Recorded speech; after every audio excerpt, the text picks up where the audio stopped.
Last lecture में हम लोगों ने डिस्प्लेसमेंट का वहाँ पे हमने कंप्लीट किया था। डिस्प्लेसमेंट की इक्वेशन निकाली थी। अगर कोई पार्टिकल एसएचएम परफॉर्म कर रहा है तो उसके डिस्प्लेसमेंट की इक्वेशन क्या होगी, यानी टाइम के साथ डिस्प्लेसमेंट कैसे वेरी होगा, उसके हमने इक्वेशन निकाली थी। उसकी जनरल इक्वेशन क्या आई थी हम लोगों को, x is equal to plus minus A sine omega T plus five. ये थी उसकी जनरल इक्वेशन। ठीक है, अभी याद रखना प्लस इसमें तब लेंगे, इस इक्वेशन को प्लस के साथ तब लिखेंगे जब पार्टिकल राइट की तरफ मूव हो रहा होगा, मतलब पॉजिटिव की तरफ जाएगा, और इस इक्वेशन को माइनस के साथ तब लिखेंगे जब पार्टिकल लेफ्ट की तरफ जा रहा होगा या फिर नेगेटिव में जा रहा होगा। क्लियर है? अब ये तो होगी एक्स की इक्वेशन टाइम के साथ। ठीक है, हमने डिस्प्लेसमेंट के साथ इससे पहले हमने देखा था डिस्प्लेसमेंट कहाँ जीरो होता है और कहाँ मैक्सिमम होता है। बराबर, कहाँ जीरो होता है डिस्प्लेसमेंट, मीन पे, और कहाँ मैक्सिमम होता है एक्सट्रीम पे। फिर डिस्प्लेसमेंट के टर्म्स में वेलोसिटी की इक्वेशन देखे, फिर डिस्प्लेसमेंट के टर्म्स में एक्सेलरेशन की इक्वेशन देखे, है ना। अब हम लोग ये जब शुरू किए थे तो उसमें मैंने आपको बताया था कि यहाँ पर अब हम लोग डिस्प्लेसमेंट, वेलोसिटी और एक्सेलरेशन, इन तीनों की इक्वेशन टाइम के साथ कैसे चेंज हो रही है वो देख रहे हैं। राइट, तो x की तो इक्वेशन आ गई, यानी डिस्प्लेसमेंट की इक्वेशन आ गई, टाइम के साथ क्या होगी। बराबर, नेक्स्ट क्या है इसके बाद, वेलोसिटी, इसके बाद एक्सेलरेशन। ठीक है, डिस्प्लेसमेंट की तो इक्वेशन आ गई, अब चलते हैं वेलोसिटी की इक्वेशन निकालने विद रिस्पेक्ट टू टाइम। तो स्टार डालो और लिखो equation of velocity with respect to time. Equation of velocity with respect to time. Equation of velocity with respect to time. Equation of velocity with respect to time. लिखा? अब अपने को velocity निकालना है, बट हम वेलोसिटी का एक simple relation जानते हैं, वो होता है dx by dt। तो v is equal to x की जगह पे वो पूरी इक्वेशन लिख दो, तो ये क्या हो जाएगा, d plus minus a sign omega T plus five. ठीक है, बाय dt। बोलो इतना क्लियर है? मतलब इस पूरी इक्वेशन को अपने को डिफरेंशिएट करना है विद रिस्पेक्ट टू टाइम। तो v can be written as a constant है, इसको पहले बाहर, तो प्लस माइनस a को ही मैं बाहर लिखता हूँ। प्लस माइनस a पूरा ही कांस्टेंट है ना, प्लस a राइट एक्सट्रीम पे, मतलब पॉजिटिव एक्सट्रीम पे, माइनस a नेगेटिव एक्सट्रीम पे। ठीक है, तो प्लस माइनस a, इसको मैंने बाहर ले लिया। ठीक है, फिर डिफरेंशिएशन किसका होगा, d sign omega T plus five by d t. बोलो इतना क्लियर है? इसमें किसी को कोई डाउट है? ये समझ में आया? ठीक है, अब मुझे बोलो डिफरेंशिएशन ऑफ साइन थीटा क्या होता है, कॉस थीटा।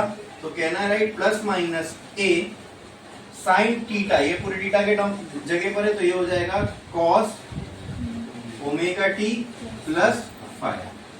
लेकिन साइन थीटा का इंटीग्रेशन होता है ना, ये तो ओमेगा टी प्लस फाइव है, तो यहाँ पर in omega T plus five का इंटीग्रेशन फिर से करना पड़ेगा। अरे इंटीग्रेशन, डिफरेंशिएशन फिर से करना पड़ेगा।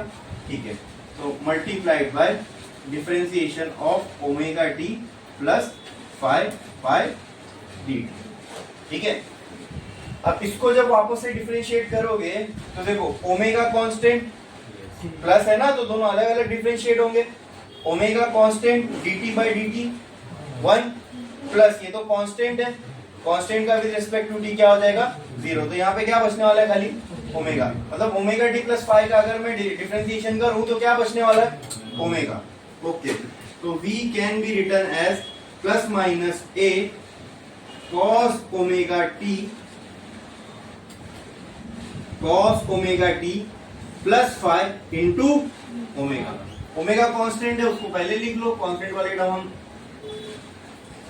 अच्छे से अरेंज करते हैं, प्लस माइनस ए omega cos omega T plus five. ये मैंने आपको अब टेक्स्ट बुक के अंदर वी की मीन के अलग पोजीशन है, एक्सट्रीम के अलग पोजीशन है, फिर जनरल इक्वेशन है, मैंने आपको डायरेक्ट जनरल इक्वेशन निकाल के बता दी जिसमें फाइव दिख रहा है हम लोगों को, यानी वो जनरल इक्वेशन होगी। जनरल इक्वेशन मतलब ये इक्वेशन पूरे एसएचएम में किसी भी टाइम की किसी भी टाइम के लिए वैलिड है। हमने देखा था ना, या एक्सट्रीम या मीन या एक्सट्रीम, तो इसके बीच में कोई भी टाइम के लिए इक्वेशन हमेशा वैलिड होगी, 100% टू 100% करेक्ट। ठीक है, ये सिर्फ मीन के लिए या सिर्फ एक्सट्रीम के लिए वैलिड नहीं है। जैसे हमने शुरुआत की थी x के लिए, तो पहले हमने मीन वाली इक्वेशन निकाली थी बराबर, फिर हमने एक्सट्रीम वाली इक्वेशन निकाली थी, लेकिन ये फिर लास्ट में जनरल इक्वेशन निकाला कि जनरल इक्वेशन सबको सेटिस्फाई करेगी। यानी यहाँ पे अगर मीन से शुरू हो रहा है तो फाइव की वैल्यू 0 कर दो, मीन वाली इक्वेशन आ जाएगी, देखो a sin ओमेगा टी बराबर। मीन से शुरू हो रहा है राइट में जा रहा है तो plus a sin omega T, mean से शुरू हो रहा है लेफ्ट में जा रहा है minus a sin omega T. तो जनरल इक्वेशन ये सब कंडीशन इसके अंदर आ गई। उसी तरह ये v की भी क्या आ गई हमको, जनरल इक्वेशन खत्म। अब अगर पार्टिकल का डायरेक्शन पॉजिटिव है तो v की इक्वेशन क्या लोगे, plus a sin omega T. अगर पार्टिकल के मोशन का डायरेक्शन नेगेटिव है तो ठीक है, ये जो भी सिनेरियो होगा, जो भी क्वेश्चन होगा उसके अंदर दिया हुआ होगा। आई बात समझ में कि पार्टिकल लेफ्ट में जा रहा है, राइट में जा रहा है, या पॉजिटिव एक्स में जा रहा है, नेगेटिव एक्स में जा रहा है। सिंपल, पॉजिटिव एक्स में जा रहा है तो इक्वेशन की शुरुआत आप plus a sin plus a omega cos से चालू करोगे, और अगर माइनस एक्स में जा रहा है तो यहाँ पे v खत्म। अब क्या बचता है, acceleration, equation of acceleration with respect to time. वो हेडिंग आप डाल लेना, अभी मैं यहाँ पे शुरू कर रहा हूँ एक्सेलरेशन का। जैसे v होता था dx by dt, वैसे a क्या होता है, dv by dt। अब v की इक्वेशन आ गई, अब उसको डिफरेंशिएट करो, फिर क्या आ जाएगा, एक्सेलरेशन खत्म। यही है। तो a can be written as d, v की जगह पर मैं plus minus a omega into cos omega T plus 5। अच्छा, अब मैं इसको आगे सॉल्व करने से पहले क्या कोई मुझे बता सकता है ये इक्वेशन में क्या चेंजेस आएंगे। एक इक्वेशन बन जाएगी ये, क्या चेंजेस आ सकते हैं इक्वेशन में, हाँ हाँ, ए ओमेगा बाहर आएगा, ये बात सही है, ठीक है। और माइनस, हाँ minus minus sine plus minus वो भी बाहर आएगा। और क्या चेंज आएगा, ये तो आपने सेम चीज बता दी, इस इक्वेशन में क्या चेंज आएगा, वेरी गुड वेरी गुड, क्योंकि हमको पता है ना आगे प्रोसेस क्या होने वाला है, डिफरेंशिएशन होगा। डिफरेंशिएशन होने के बाद यहाँ ओमेगा बचेगा, ओमेगा जब बाहर आएगा तो ये ओमेगा के साथ मल्टीप्लाई हो जाएगा। तो क्या लगता है, क्या फाइनल इक्वेशन की शक्ल कैसी होगी, ए ओमेगा स्क्वायर। यस, कि डिफरेंशिएशन भी तो करना है, देखिए समझ में आता है। तो हमने एक स्टेप लिखा, आपने फाइनल स्टेप बता दिए, तो इक्वेशन आने वाली है। ठीक है, करके भी देखते हैं हम लोग, हाँ स्टेप बाय स्टेप करेंगे, कोई मुश्किल थोड़ी है, जो दिख रहा है वो करना है। प्लस माइनस ए ओमेगा बाहर, तो a can be written as plus minus A omega d cos omega T plus 5 by d t. बोलो क्लियर है, हाँ मतलब ए ओमेगा कांस्टेंट था, बाहर ले लिया। अब डिफरेंशिएशन किसका करना है, इसका कॉस ओमेगा टी का। तो कॉस का डिफरेंशिएशन क्या होगा, माइनस साइन, ठीक है, माइनस बाहर निकाल दो, ठीक है। तो एक सोच के देखो, यहाँ प्लस माइनस दोनों है ना, माइनस बाहर निकालूंगा तो प्लस वाला माइनस और माइनस वाला बात एक ही है। चलो फिर भी अपन करके कर लेते हैं। ये हो गया माइनस साइन, ब्रैकेट में क्या बचेगा,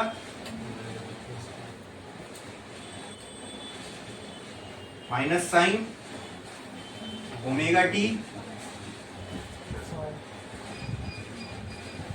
प्लस 5, ठीक है।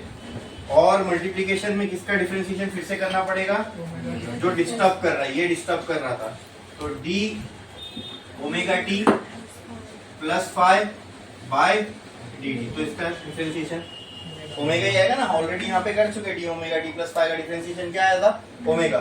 तो वो ओमेगा को मैं बाहर पटकू चलेगा, हाँ वो ओमेगा जब बाहर आ जाएगा तो क्या होगा बोलो, वो ओमेगा जब बाहर आएगा तो क्या होगा ओमेगा स्क्वायर। अब देखो ये माइनस जब मैं बाहर लूंगा तो प्लस वाला हो जाएगा माइनस, माइनस वाला हो जाएगा प्लस, तो वही तो रहा प्लस माइनस, तो हटा रहा हूं मैं, ठीक है।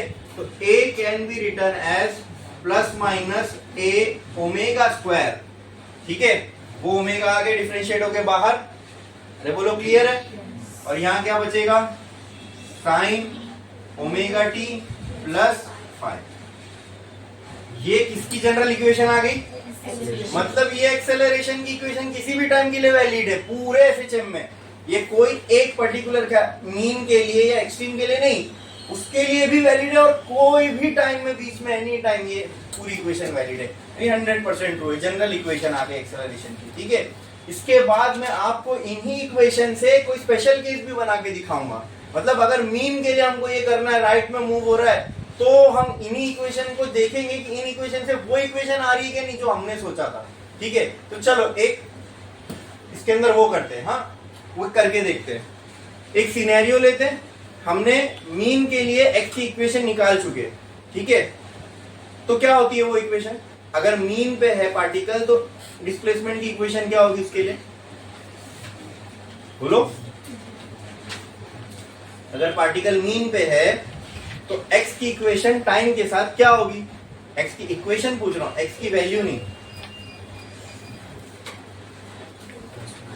प्लस माइनस सिंपल तो बोला था, मीन रहा तो साइन डिस्प्लेसमेंट की इक्वेशन में, और सिर्फ डिस्प्लेसमेंट की इक्वेशन को याद रखो बस, बाकी वेलोसिटी की इक्वेशन को याद रखने की जरूरत नहीं, डिस्प्लेसमेंट को डिफरेंशिएट करके आ जाएगी। एक्सेलरेशन की याद रखने की जरूरत नहीं, वेलोसिटी की डिफरेंशिएट करके आ जाएगी। समझ में आया, समझ में आया, ठीक है। तो आप लोग सब मुझे बताओ मीन की इक्वेशन क्या है, मीन पोजीशन पे डिस्प्लेसमेंट की इक्वेशन क्या होगी विद रिस्पेक्ट टू टाइम, क्या होगी plus minus A sine omega T, ठीक है। अब इसको और रिफाइन करते हैं for sake of simplicity. Mean पे है पार्टिकल तो मीन पे उसकी टाइम के साथ इक्वेशन क्या होगी plus minus A sine omega T. अब मैं बोलता हूं मीन पे है और राइट में मूव कर रहा है या पॉजिटिव एक्स में मूव कर रहा है, अब क्या इक्वेशन बच जाएगी प्लस ए साइन ओमेगा टी। यानी एक्स की इक्वेशन जो हो गई हमारे सिनेरियो के लिए कि particle is at mean position and moving towards positive, तो क्या हो जाएगी ए साइन ओमेगा टी, ठीक है, ठीक है। चलो अब इससे मुझे बताओ v की इक्वेशन क्या हो जाएगी dv बाई dt बराबर। तो अब इसको फास्ट फास्ट करेंगे थोड़ा, ये इधर पे आएगा डिफरेंशिएट होके, a कांस्टेंट बाहर, साइन का डिफरेंशिएशन cos, तो a cos ओमेगा t बचेगा, फिर ओमेगा t का डिफरेंशिएशन, तो उसमें क्या बचेगा ओमेगा, मतलब a omega cos omega t, यहाँ क्या बचेगा a omega cos omega T, हो गई v की इक्वेशन। a की इक्वेशन क्या आ जाएगी dv बाय dt, मतलब इसको अब डिफरेंशिएट करना है, तो a ओमेगा यहाँ कांस्टेंट है, ये आ जाएगा बाहर, cos का डिफरेंशिएशन माइनस साइन, तो माइनस a ओमेगा बाहर आ जाएगा, ठीक है। फिर minus a omega sine omega T, ये तो हो गया। फिर साइन ओमेगा टी में ओमेगा टी का फिर से डिफरेंशिएशन करना पड़ेगा, तो ओमेगा टी का डिफरेंशिएशन करोगे तो फिर क्या बचेगा ओमेगा, वो ओमेगा फिर आएगा बाहर, तो यहाँ क्या हो जाएगा ए ओमेगा स्क्वायर। बोलो क्लियर है, हाँ। ये हमने स्पेशल केस लिया था, राइट। हमने शुरू में ही ये कंडीशन लगा दी थी कि मीन पे ही है, राइट में ही मूव कर रहा है, ठीक है। चलो अब एक काम करते हैं, हाँ ए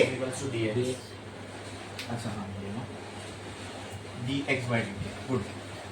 अब ये तो हमने जो सोच के चले थे उस हिसाब से इक्वेशन आई, अब जनरल इक्वेशन इनको सेटिस्फाई करती है क्या देखते हैं, हाँ।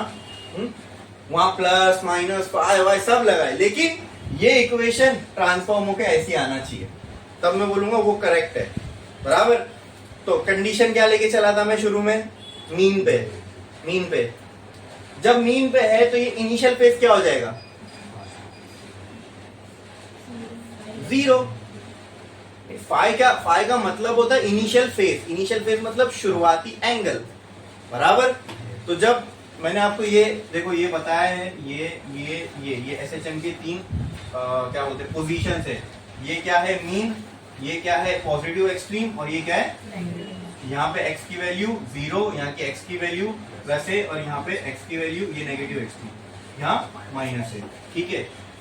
इनिशियल फेज यानी मीन पे फाई का एंगल क्या है 0, ठीक है। अब यहाँ से तुम जहां जा रहे हो उस पर डिसाइड कर रहे हो। मान लो मैं राइट में जा रहा हूँ, तो यहाँ से यहाँ जाऊंगा, तो मुझे आप बताओ अगर फाई से पार्टिकल ने शुरू किया, यहाँ गया फिर यहाँ आया, यहाँ गया फिर यहाँ आया, या इसने एक साइकिल कंप्लीट की, तो एक साइकिल कंप्लीट करने में जो टोटल टाइम लगता है, टोटल टाइम, उसको क्या बोलते हैं टाइम पीरियड। क्या बोलते हैं? तो मतलब आप ये कह रहे हो कि सर इस पार्टिकल को यहां से यहां फिर यहां से यहां, देखो पार्टिकल ने क्या क्या किया समझो। यहां से यहां गया, कुछ टाइम लगा होगा, यहां से यहां आया, क्या एक साइकिल अब कंप्लीट हुई? नहीं ना, ये साइड बाकी रह गया ना। यहां से यहां गया, यहां से यहां गया, ऐसे टोटल चक्कर कितने लगे होंगे इसके? 4। ये 1, ये 2, ये 3, ये 4, ये चारों करने में टोटल टाइम कितना लगा? एक साइकिल अब कंप्लीट हो गई, वापस जहां था वहां आ गया, एक हो गई साइकिल कंप्लीट। एकदम लॉजिकली सोच रहे हम लोग। तो एक साइकिल हो गई यहां कंप्लीट। एक साइकिल कंप्लीट करने में जो टाइम लगता है उसको क्या बोलते हैं? और इस एक टाइम पीरियड में इसने कितने चक्कर लगाए? तो लगभग एक चक्कर कितने का होगा फिर? सोच के देखो, अगर टोटल टी है उसको 4 में बांटेंगे, वही टाइम को 4 में बांटना पड़ेगा, तो कितना हो जाएगा? टोटल टाइम टी है, इसको इसी टाइम को 4 में बांटना है, तो एक का टाइम कितना होगा? टोटल टी है, टोटल तुम्हारे पास 10 रुपए है, उसको 4 में बांटना है, तो एक को कितना मिलेगा? एक को कितना मिलेगा? टोटल तुम्हारे पास 10 रुपए है, 4 में बांटना है, एक को कितना मिलेगा? अरे बाप रे, नहीं मुझे मैं सीधा हिसाब किताब पूछ रहा हूँ ना तुमसे, मैं थोड़ी करवा रहा हूँ। 10 रुपए है, 4 लोगों में बांटना है, एक को कितना मिलेगा? 2.5 रुपया। हाँ, क्या किया आपने करने के लिए? 10 को डिवाइड कर दिया किससे? 4 से। हाँ चलो और आसान, 100 रुपया है, 4 में बांटना है, एक को कितना मिलेगा? 25। क्या किया आपने? 100 को 4 से डिवाइड। तो मैं वही कह रहा हूँ, टोटल टाइम टी है, उसको 4 में बांटना है, तो कितना होगा? खत्म। यानी इसको यहां से यहां जाने में कितना लगा होगा? T/4। यहां से यहां जाने में, तो अब एक काम करता हूं ना, टाइम मेजर यहां से कर रहे ना, मेजर यहां से कर रहे, यहां से यहां जाने में T/4 लगा, ठीक है। यहां से यहां जाने में T/4 मतलब जब ये टोटल टाइम अगर मैं पूछूं तो बोलोगे 2T/4 लगा सर। सोच के देखो। हाँ, फिर यहां से यहां जब गया तब भी T/4, लेकिन एक T/4 फिर दूसरा T/4, अब यहाँ T/4, ये भी T/4 होगा ना। तो अब कितने T/4 टाइम लिया इसने? 3T/4। अच्छा, यहां गया फिर वापस इधर आ गया, तो 4T/4, 4 कैंसिल T। आई बात समझ में? आई बात समझ में? क्लियर है? टाइम मेजर तो शुरुआत से ही करोगे ना। हाँ, ये एक टुकड़ा T/4 का एक टुकड़े को लग रहा है, नहीं सिर्फ अगर इतना पूछूं तो इसको T/4 लगा सर। यहां से यहां आने में कितना लगा? यहां से यहां जाने में, यहां से यहां आने में। अच्छा चलो, यहाँ अब मैं बोलता हूं आपको, पार्टिकल यहां से यहां गया, यहां से यहां गया, फिर यहां आया, अब टोटल टाइम कितना लगा? Total time total 3T/4। इसको आसान वे में ऐसी समझो, एकदम लॉजिकली बता रहा हूं मैं आपको, कोई मैथ्स नहीं किया, कुछ नहीं किया हमने। आई बात समझ में? ठीक है, ये हो गई टाइम पीरियड की कहानी। अब उसी तरह जो पाई है उसकी वैल्यू जो इनिशियल है, जहां से शुरू हुआ, ठीक है। अब यहां मीन पे हम मान के चलते हैं, फाई की वैल्यू क्या है? 0। क्या है? 0। अब जैसे यहां से यहां गया तो इसने कुछ एंगल कवर किया होगा, ठीक है। अब ये एंगल वाली कहानी ना दोस्तों आपको और अच्छे से तब समझ में आएगी जब मैं आपको सर्कुलर मोशन एज SHM बताऊंगा, ठीक है। फिलहाल चलो टाइम पीरियड को देख लो, बोलो इतना क्लियर है? टाइम पीरियड की कहानी क्लियर है? अच्छा, अब हाँ, लेकिन अब अपने को जनरल इक्वेशन से इसकी ये इक्वेशन निकालनी, तो फाई की भी वैल्यू मालूम होना जरूरी है। तो एक काम करो, मुझे आप ये बताओ कि इनिशियली जो फाई एट मीन पोजीशन को हम क्या मान के चलते हैं? जीरो। क्या? यानी मीन पोजीशन पे जो भी एंगल होगा, let's say it is zero. अब मीन से मैं पहले पॉजिटिव एक्सट्रीम पे गया, ठीक है, तो ये जो एंगल के टर्म्स में इसने कवर किया होगा वो होता है पाई बाय 2। जब इतना हिस्सा पाई बाय 2 है तो ये भी पाई बाय 2। अरे बोलो क्लियर है? तो यहां से यहां गया 1 पाई बाय 2, यहां से यहां आया 2 पाई बाय 2, यहां से यहां गया, यहां से यहां गया। बोलो क्लियर है? हाँ बोलो क्लियर है? बोलो क्लियर है? समझ में आया? अच्छा, अब इसमें आगे बढ़ते हैं। जनरल इक्वेशन से देखते ये वाली इक्वेशन आती है कि नहीं।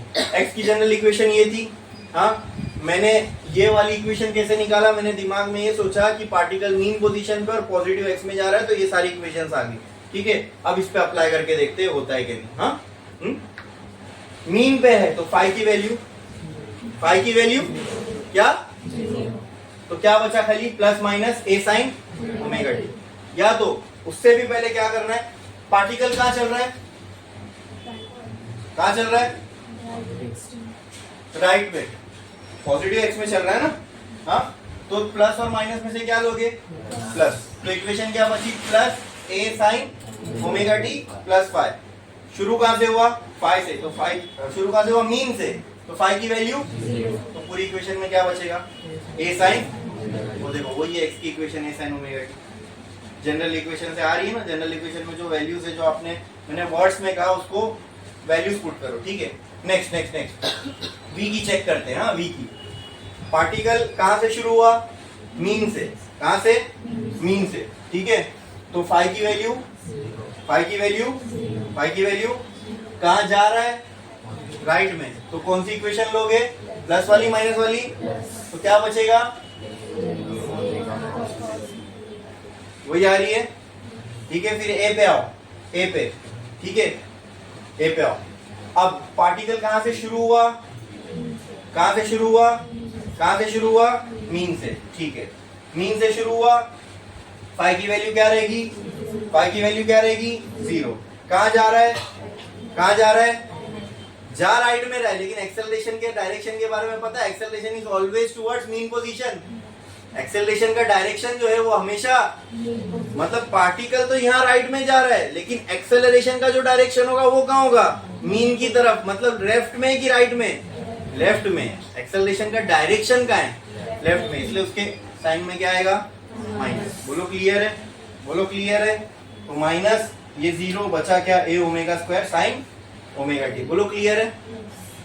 इसमें किसी को कुछ भी डाउट है क्या? बोलो अच्छे से। अभी राइट ना, अपना पर्पस ये था कि हमने डिस्प्लेसमेंट की इक्वेशन निकाल लिए थे टाइम के रेस्पेक्ट में, और वो आई थी x equal to plus minus A sine omega T plus five. ये थी जनरल इक्वेशन जो हर केस के लिए वैलिड है, ठीक है। इसी तरह एक इक्वेशन हमको किसके लिए निकालना था? वेलोसिटी के लिए। फिर एक इक्वेशन किसके लिए निकालना था? वो दोनों अभी हमने निकाल लिए। बोलो क्लियर है? ये समझ में? इसमें किसी को कोई भी डाउट है? पक्का? हाँ, अरे बोलो। चलो छापो।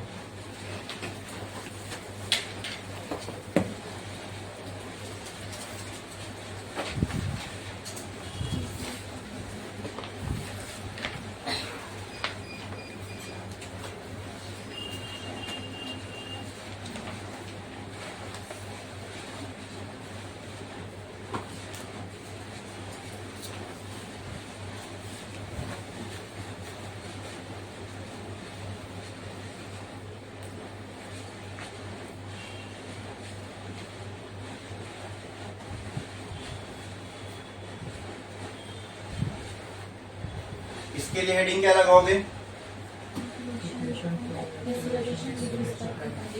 Equation of acceleration with respect to time. चलो लिखो जल्दी जल्दी छापो।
हो गया लिख के। अच्छा, एक हिंट और मैं आपको देता हूं कि साइन में कंफ्यूजन ना हो। अगर आपको ये कहा गया है particle start from mean position and moving in positive x, ठीक है, तो इसको यहाँ पॉइंट को यहाँ मत कंसिडर करो। मीन से स्टार्ट हो रहा है और मूविंग पॉजिटिव है ना, तो इसको यहाँ कहीं मतलब मीन से राइट साइड में थोड़ा इमेजिन करो पार्टिकल, इससे सब साइंस तुमको सेंस बनेगी। अच्छा, यहाँ पर पार्टिकल है, मीन से स्टार्ट हो रहा है, राइट में मूव हो रहा है, तो मीन से स्टार्ट करो, राइट थोड़े से राइट में पार्टिकल की पोजीशन कंसीडर कर लो। ये सिर्फ साइन के पर्पस के लिए बोल रहा हूँ। किसके लिए? इक्वेशन की साइंस क्या होगी, अलग अलग साइन है ना, ठीक है, कोई ना कोई एक तो माइनस में होगा जरूर, तीनों में से। अगर एक्सट्रीम से भी चलोगे तो भी कोई ना कोई एक माइनस में दिखेगा आपको। अब अगर पार्टिकल को आप थोड़ा सा, अगर मीन से शुरू हो रहा है और पॉजिटिव एक्स में चल रहा है और थोड़ा सा इसको मीन से पॉजिटिव एक्स की तरफ मानोगे, सब सेंस बनेगा। पार्टिकल इधर है, एक्स की वैल्यू बोलो क्या है, राइट साइड पॉजिटिव। पार्टिकल इधर है, वी की वैल्यू क्या है, पॉजिटिव। पार्टिकल इधर है, ठीक है, ए की वैल्यू क्या रहेगी, देखो पार्टिकल इधर है, ए हमेशा मीन की तरफ पॉइंट करता है, तो ये ए की वैल्यू आ रही है लेफ्ट में, तो ये क्या हो जाएगी, नेगेटिव। बोलो क्लियर है?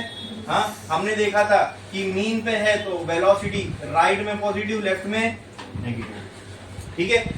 अच्छा, ये तीनों इक्वेशन के पास ये आप लिख देना, राइट पॉजिटिव, लेफ्ट नेगेटिव। यहां बी की इक्वेशन के पास भी राइट पॉजिटिव, लेफ्ट नेगेटिव, ठीक है। उसी तरह ए की इक्वेशन के पास भी राइट पॉजिटिव, लेफ्ट नेगेटिव। इसका मतलब अगर v राइट की तरफ है, मगर v का डायरेक्शन राइट की तरफ है, तो वो क्या होगा, पॉजिटिव, ठीक है। लेफ्ट की तरफ है तो नेगेटिव। अब ये सिर्फ राइट लेफ्ट के लिए वैलिड नहीं है, अप डाउन के लिए भी सेम ही होगा, ठीक है। अगर पॉजिटिव एक्स में चल रहा है तो v को क्या लेंगे, पॉजिटिव। नेगेटिव एक्स में चल रहा है तो v को क्या लेंगे, नेगेटिव। पॉजिटिव एक्स में चल रहा है तो a को क्या लेंगे, पॉजिटिव। नेगेटिव एक्स में चल रहा है तो a को क्या लेंगे, नेगेटिव। क्लियर है? क्लियर है? बढ़े आगे, बढ़े आगे। अब हम लोग ग्राफ बनाने वाले हैं, ठीक है, ऑफ एसएचएम, ठीक है। एक ग्राफ मैं बनाऊंगा, एक आपको बनाना रहेगा होमवर्क, ठीक है। और थोड़ा सा वेट करना, ये फाई क्यू मीन पे 0 होता है, वहां π/2 क्यू होता है, फिर 3π/2, 4π/2। फाई की कहानी आपको और अच्छे से क्लियर होगी जब मैं आपको सर्कुलर मोशन एसएचएम बताऊंगा, ठीक है। अभी पहले हम लोग ग्राफ देख लेते हैं, ठीक है। तो एक लाइन छोड़ो, स्टार डालो और लिखो graph of SHM, graph of SHM. अब ग्राफ बनाना है ना, तो हम लोग को कोई एक केस कंसीडर करना पड़ेगा, मतलब पार्टिकल कहां से शुरू हो रहा है और कहां जा रहा है, ठीक है। कहां से शुरू हो रहा है और कहां जा रहा है, ठीक है। ग्राफ ऑफ एसएचएम, उसके नीचे लिखो ब्रैकेट में, एक लाइन छोड़ो, नीचे लिखो particle starting from mean position and moving in positive x. Particle starting from mean position and moving in positive x direction, and moving in positive x direction, moving in positive x direction, ठीक है। मुझे आप बताओ, अगर particle mean से चालू हुआ और पॉजिटिव एक्स में मूव कर रहा है, तो उसकी डिस्प्लेसमेंट की equation with respect to time क्या होगी, यही होगी। v की इक्वेशन यही होगी, a की यही होगी, उसके नीचे तीनों इक्वेशंस लिख दो, ठीक है। इसके लिए मैंने कहा कि हमको ग्राफ बनाना है तो पर्टिकुलर इनिशियल पोजीशन मालूम होना चाहिए और कहाँ मूव हो रहा है वो मालूम होना चाहिए। ये दो चीज मालूम है तो उससे हम लोग क्या निकाल सकते हैं, इक्वेशन। ग्राफ तो इक्वेशन से ही बनेगा, हाँ। उसके लिए हमको इक्वेशन चाहिए, और इक्वेशन बनाने के लिए हमको क्या क्या मालूम होना जरूरी है, इनिशियल पोजीशन, कहां से शुरू हो रहा है और कहां जा रहा है, किस साइड जा रहा है। क्लियर है? छापो। सिर्फ ये 3 इक्वेशन है, ये सब नहीं लिखना है, सिर्फ 3 इक्वेशन लिखो बस। इसके बाद हम लोग ग्राफ करेंगे। चलो, अब ग्राफ के लिए हम लोगों को पॉइंट्स चाहिए, वो पॉइंट्स के लिए हम लोग यहाँ पे टेबल बना रहे हैं, ध्यान दो।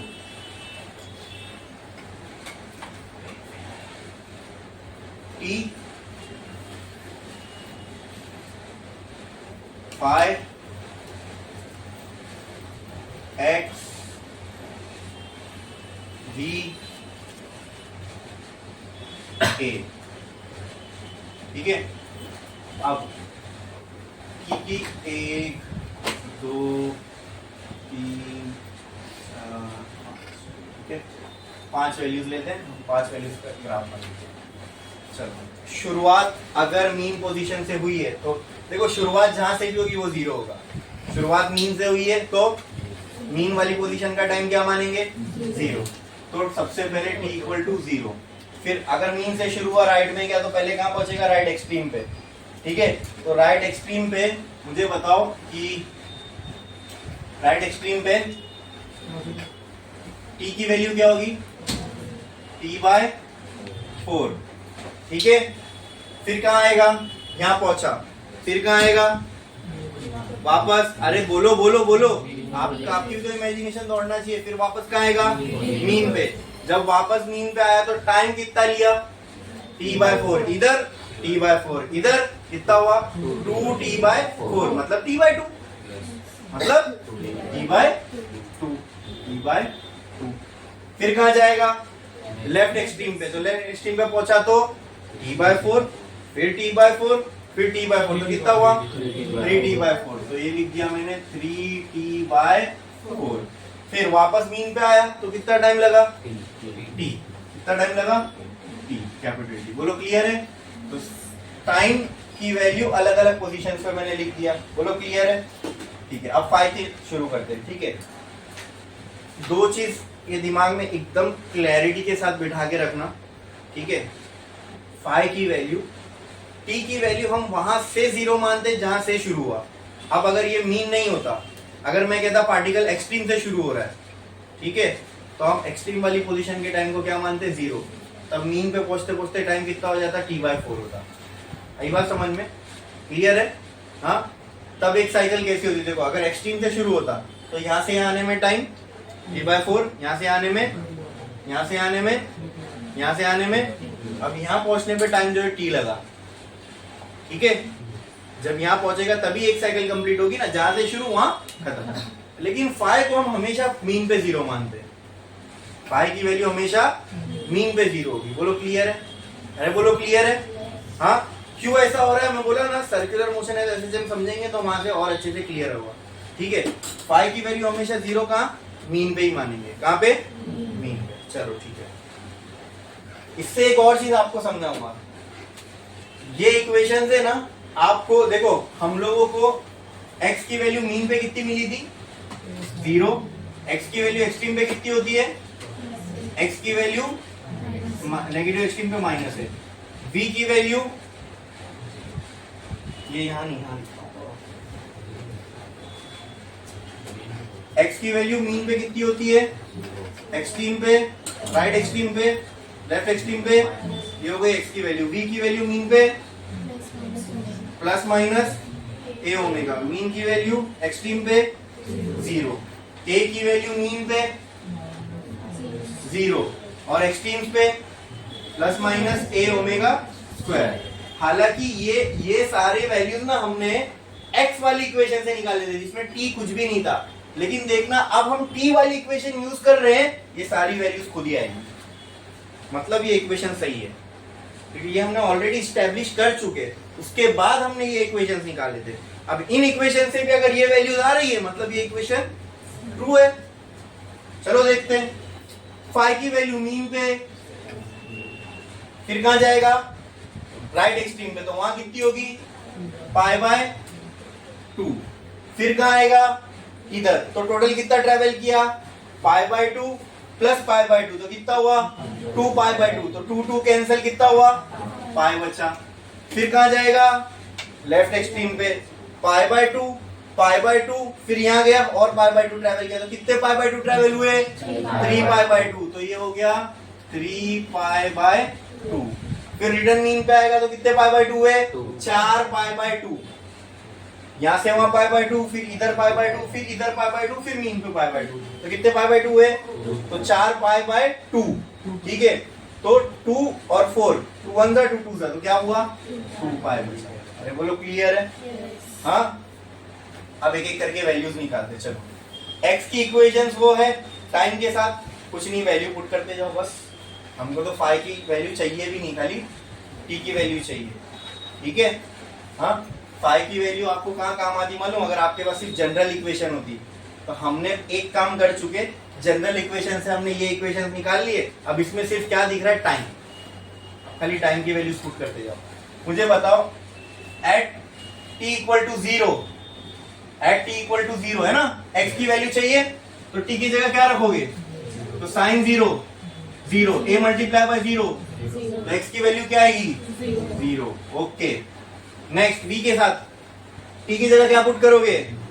0, t की जगह हाँ टाइम की वैल्यू पुट करोगे ना। t यहाँ पे क्या है? 0, तो t 0 पे v की वैल्यू क्या होगी? 0, तो cos 0 1, तो क्या बचेगा? a ओमेगा, a ओमेगा, क्या बचेगा? a omega. Next next next a की वैल्यू, a की इक्वेशन में t एट 0 निकालना है। t इक्वल टू 0 पे a की वैल्यू क्या होगी? तो a की इक्वेशन में t की वैल्यू क्या रखो? 0, ये पूरा टर्म साइन 0, तो 0 मल्टीप्लाई बाय a ओमेगा क्या होगा? हम कहाँ थे? मीन पे। अब जरा वो याद करो सिनेरियो, मीन पे x कितना होता है? 0, v कितना होता है? प्लस माइनस a ओमेगा, और a ये तो अभी आपने बताया और वही तो आया है ना। और v की वैल्यू प्लस क्यों आ रही? क्योंकि हमने ये भी माने कि राइट जा रहा है, हालांकि v की दोनों वैल्यू है ना प्लस माइनस, और खुद ही प्लस आ रही है। क्यों? क्योंकि हमने क्या माने? राइट जा रहा है। अरे क्लियर है? समझ में आया? ठीक है। अब नेक्स्ट t/4 पे तो x की इक्वेशन में क्या पुट करोगे? अब ये थोड़ा सा करना पड़ेगा। देखो, ओमेगा की जगह क्या मैं 2 पाई बाय कैपिटल T लिख सकता हूं? ये यहां रखो, t की वैल्यू खाली चेंज करते जाएंगे, ठीक है। मुझे आप बताओ t की जगह क्या है? t बाय dt, कैंसल 2 1 जा, क्या बचा? पाई बाय 2, ये 2 कैंसल हो गया ना, नहीं ये t/4, 2 1 जा 2 2 जा, तो क्या बचा यहाँ? Pi by 2, sine pi by 2 मतलब 90, साइन 91, साइन 91, तो x की वैल्यू क्या बची? a। एट t/4 x की वैल्यू क्या आ रही है? a आ रही है। क्या आ रही है? चलो नेक्स्ट, v की वैल्यू निकालना है, तो v की इक्वेशन क्या होगी? a ओमेगा कॉस, ओमेगा की जगह क्या लिख रहा हूं मैं? 2 पाई बाय, इंटू t की जगह क्या पुट करूंगा? t/4, dt कैंसल 2 1 जा, pi by 2, cos pi by 2 मतलब cos 90 यानी 0 मल्टीप्लाई बाय एनीथिंग इज, तो v की वैल्यू एट t/4 क्या आएगी? 0। अरे हाँ यार, ये तो हमने सोचे भी थे, एक्सट्रीम पे v 0 होता है, सुधार है, ये सोचे थे हमने पहले, इक्वेशन से डिराइव किए थे x में, ठीक है। नेक्स्ट a की वैल्यू निकालना है, तो a की इक्वेशन क्या है? a omega square minus a omega square sine omega की जगह क्या पुट कर सकता हूं? 2 pi by capital T into t/dt, cancel 2 1 जा 2 2 जा, क्या बचेगा? Pi by sine pi by 2 91, ठीक है। तो 90 उसकी वैल्यू क्या आएगी? 1, तो क्या बचेगा? माइनस a ओमेगा स्क्वायर, तो क्या आया? Minus a omega square. Sense बन रहा है? एक्सट्रीम पे एक्सेलरेशन की वैल्यू निकालना है, मतलब पार्टिकल यहाँ पे है, यहाँ एक्सेलरेशन की वैल्यू, तो एक्सेलरेशन का डायरेक्शन तो यही होगा, लेफ्टवर्ड। देखो खुद ब खुद माइनस आ रही वैल्यू, क्लियर है? समझ में आया? हाँ, फिर क्या? t/2 पे सबकी वैल्यू निकालना है, तो फिर यहाँ पे जैसे यहाँ t/4 रखे थे, आप क्या पुट करेंगे? यहाँ पे 2 2 कैंसल, dt कैंसल, क्या बचेगा? Sine pi is again 0, sine pi is again 0, फिर 0 मल्टीप्लाई बाय एनीथिंग इज, तो इसकी की वैल्यू क्या आएगी? जरा चेक करो पोजीशन क्या है। t इक्वल टू 0 पे इधर था, t/4 पे इधर था, t/2 पे इधर होगा, मीन पे आ गया x0, उतारा x0, है ना? चलो मैं यहाँ पे लिख भी देता हूँ, ये थी मीन, ये थी पॉजिटिव एक्सट्रीम, ये थी मीन, ये थी नेगेटिव एक्सट्रीम, फिर ये हुई मीन, क्लियर है? हाँ, और चेक करना वैसी वैल्यू आ रही है। अब प्रिडिक्ट करते v है, v की वैल्यू क्या आना चाहिए? हाँ, a ओमेगा, लेकिन अब इस साइड जा रहा है, मीन पे ही है। अब मीन t/2 मतलब कहां पे? मीन पे, लेकिन अब अगला अगला स्टेप देखो क्या है, मीन पे और कहां जा रहा है, ये मीन पे था फिर कहां जा रहा था, तो यहां देखो पॉजिटिव आई थी वैल्यू। अब मीन पे कहां जा रहा है, तो क्या आनी चाहिए माइनस। चलो चेक करते हैं, ये इक्वेशन है t by 2, 2 cancel, t cancel, क्या बचा cos pi, cos pi is 180, cos 180 minus 1, cos 180 क्या होता है, वो माइनस आगे लग जाएगा, वो देखो खुद ब खुद आ रहा है माइनस ए ओमेगा। बोलो क्लियर है। नेक्स्ट एक equation 2 cancel, t cancel, sin पाई 180, sin 180 जीरो, पूरा टर्म जीरो, खत्म। मीन पे था ए तो जीरो ही आना था, ठीक है। नेक्स्ट अब पहुंचे हम माइनस नेगेटिव एक्सट्रीम पे, नेगेटिव एक्सट्रीम पे क्या आ जाएगा, ये 3t/2, 3t/2, 3t/2, बोलो क्लियर है। हाँ नेक्स्ट वही x की वैल्यू निकालना है, t की जगह क्या पुट करोगे 3t/2, t की जगह 3t/2 पुट किया, tt कैंसिल, 2 कैंसिल, क्या बचा 3π/2, 3π/2 मतलब sin 270, sin 270 -1 क्या आएगा। अच्छा वही प्रिडिक्शन, अब हम नेगेटिव एक्सट्रीम पे, तो x की वैल्यू क्या आनी चाहिए माइनस है, साइन की वैल्यू आ रही है -1, वो माइनस यहाँ लग जाएगा, क्या आएगा माइनस, ठीक है। बोलो क्लियर है। नेगेटिव एक्सट्रीम पे v कितना होना चाहिए, 0, कितना होना चाहिए, चलो चेक करते हैं, टी कैंसिल, 2 कैंसिल, क्या बचा, क्या बचा, टी कैंसिल, 2 कैंसिल, क्या बचा 3π, क्या बचा 3π, ठीक है। अच्छा तो cos 3π की वैल्यू 0 ही आती है ना, पक्का ना, तो ये हो जाएगा 0 आएगी, क्योंकि अगर हम एक्सट्रीम पे है तो v कितना होगा 0।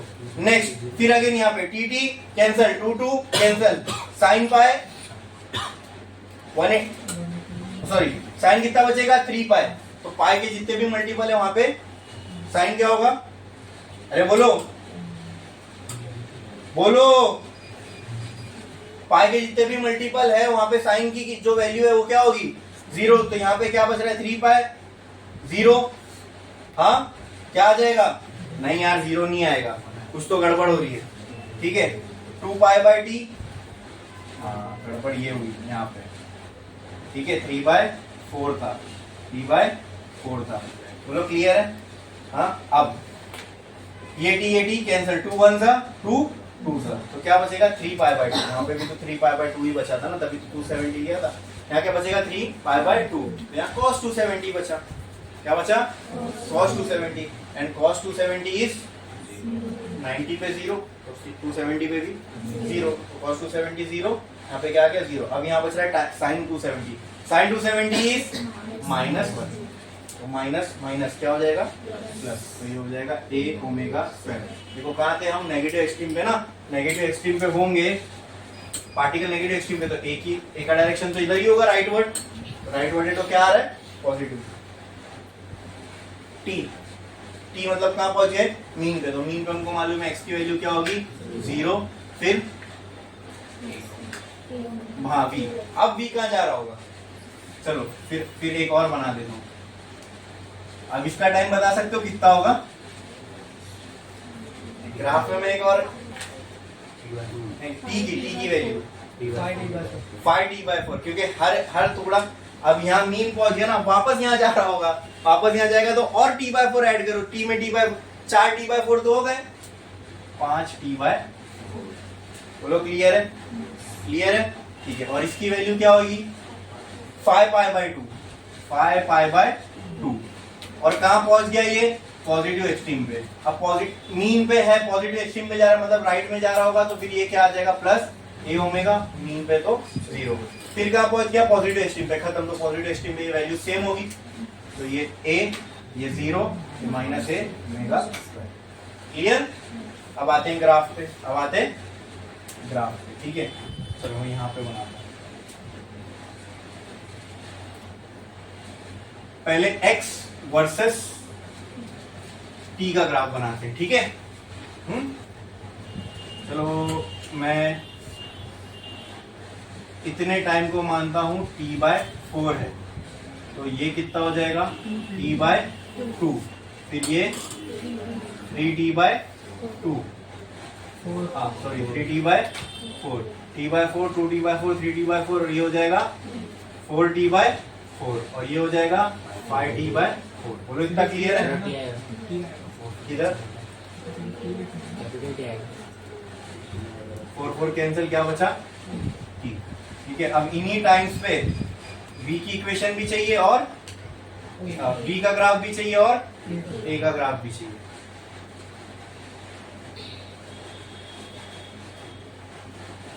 तो यहां पे मैं बना दिया v वर्सेस v का ग्राफ और यहां पे मैं बना दिया, बोलो, a वर्सेस t का ग्राफ। ठीक है, ये ऊपर नीचे दोनों एरो, यहाँ पर भी यहाँ पर भी।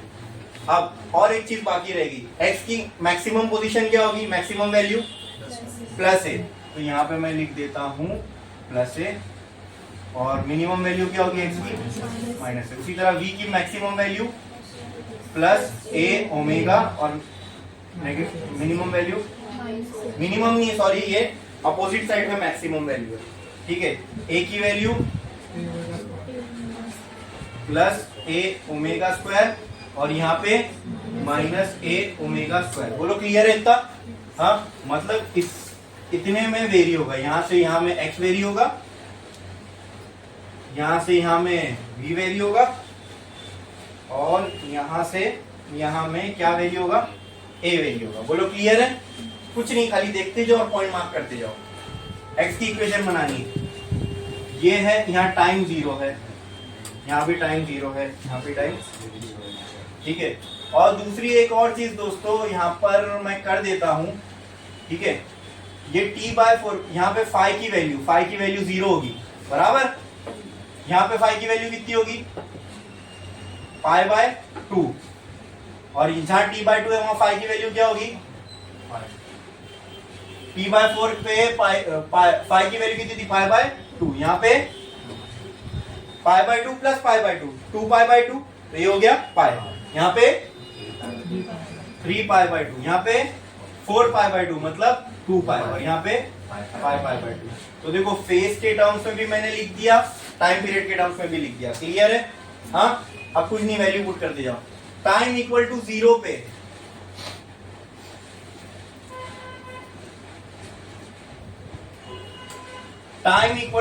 x की वैल्यू क्या है, 0। टाइम इक्वल टू t/4 पे x की वैल्यू क्या है, a। देखो t/4 पे x की वैल्यू a, फिर t/2 पे x की वैल्यू अगेन 0। देखो ऐसा आ रहा है ना, ऐसा आ रहे हैं ना हम लोग। ठीक है, चलो मैं इसको पहले ऐसे बना देता हूँ। फिर 3t/4 पे x की वैल्यू, तो माइनस है मतलब इधर आएगा।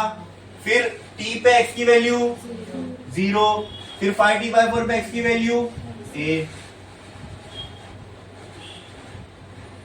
समझा कैसा बन रहा है ग्राफ?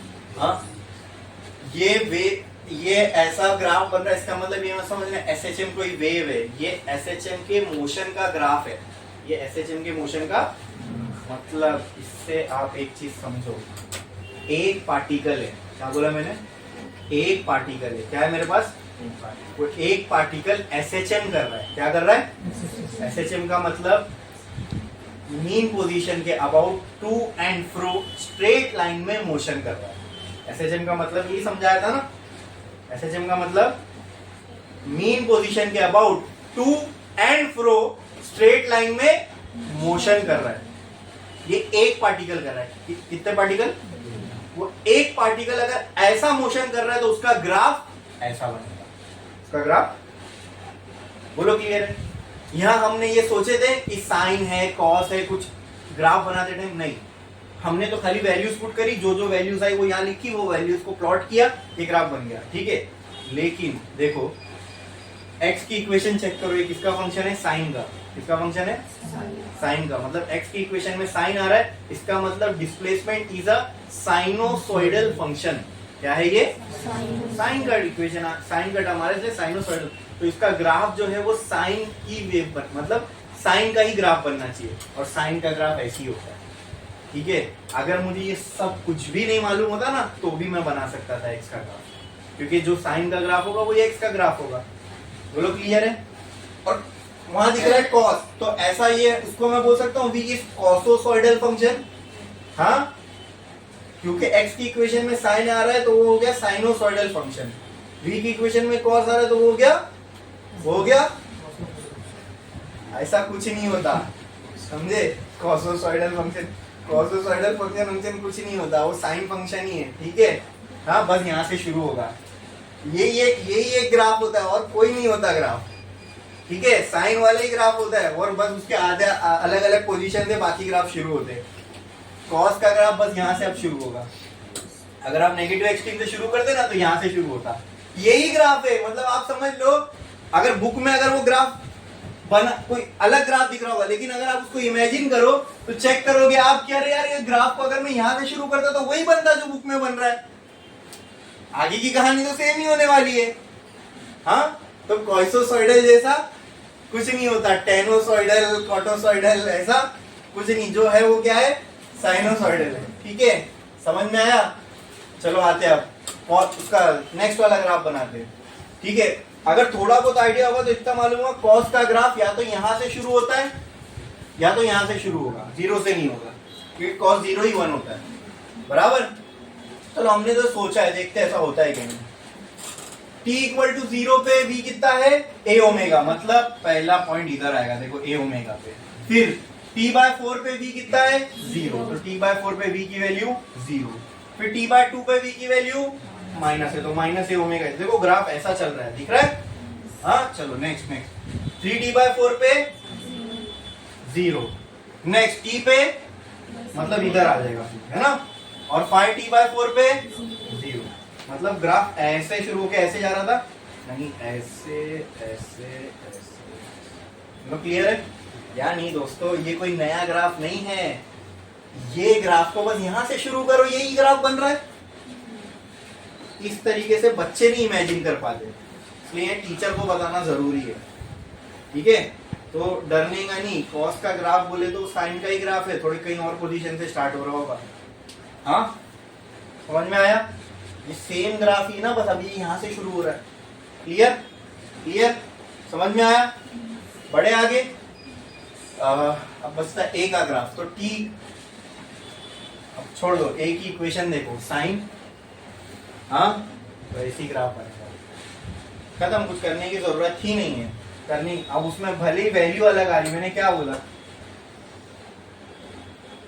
साइन को फॉलो कर रहा है ना, सेम ऐसी ग्राफ बनेगा, क्या वैल्यू देखने की भी जरूरत नहीं है। अब चेक करोगे तो सेम यही वैल्यूज आएंगी। 0 पे देखो 0 होगा, और कितना है वो t/4 पे, यहाँ से बता रहा हूँ मैं, t/4 पे a की वैल्यू प्लस है ओमेगा स्क्वायर। चेक करो, अरे एक गड़बड़ हो गई, हाँ उल्टा उल्टा उल्टा, क्योंकि मैंने क्या निगलेक्ट कर दिया, इक्वेशन का माइनस, माइनस है तो ग्राफ तो ऐसी होगा, बस उसका डायरेक्शन उल्टा होगा। तो यहाँ से मैंने शुरू किया, ग्राफ एक्चुअली ऐसा होगा। क्लियर? समझ में आया? यहाँ पे एक पॉइंट, यहाँ पे एक पॉइंट, यहाँ पे एक पॉइंट, यहाँ पे एक पॉइंट, यहाँ पे एक पॉइंट और यहाँ पे। क्लियर है? तो मुश्किल था ये ग्राफ वगैरह, लोगों को देख के बहुत डिफिकल्ट लगता है, टेक्स्ट बुक में देखते रहोगे तो ऐसा लगता होगा ये बनेगा कैसे, लेकिन अभी हमने पूरा जब सॉल्व किया तो इतना कुछ मुश्किल था क्या इसके अंदर?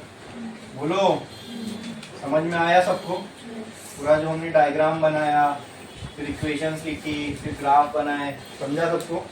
कोई भी किसी को कुछ भी डाउट है इसके अंदर? अरे बोलो जल्दी, समझ में आया? छापो छापो फटाफट फटाफट। इसके बाद एक होमवर्क दूंगा, वो आपको करना है, करो जल्दी।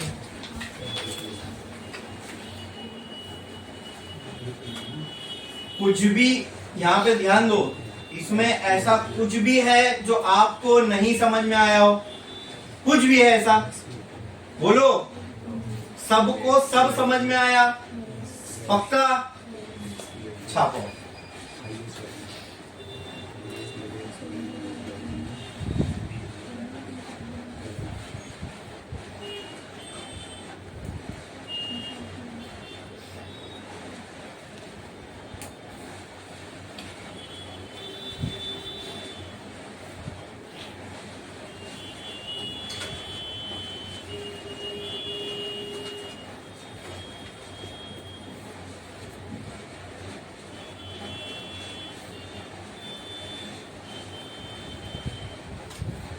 इसी के अंदर ना आपका x वर्सेस t और x वर्सेस फाई दोनों का ग्राफ बन गया।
हो गया, जल्दी छापो। ये सब नहीं जरूरत है लिखने की, ये तो मैं आपके समझने के लिए बताया था। ये डब्बा और वो ग्राफ वो बनाओ।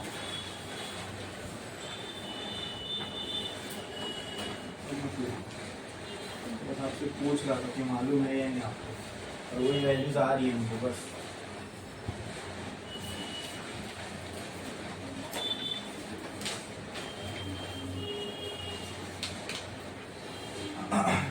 आपने यहाँ देखा नेगेटिव साइन का क्या असर हुआ। नेगेटिव साइन का ये असर हुआ कि साइन फंक्शन उल्टा हो गया। ये ग्राफ, अगर ये ग्राफ को अगर मैं एग्जैक्टली मिरर करूं तो ऐसे ही बनेगा, बस साइन माइनस लग जाने से ये होता है।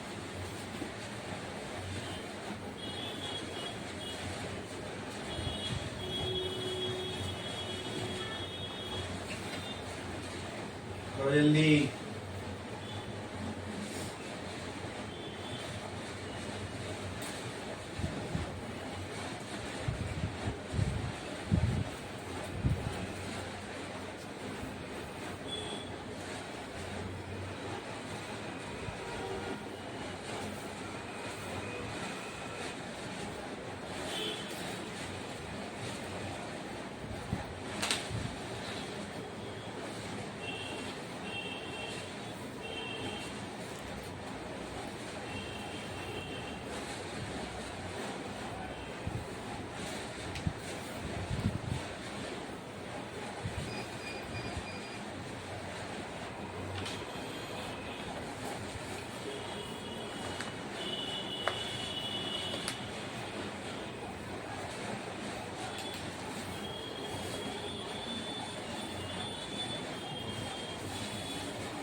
गया, कितने लोगों का बाकी है?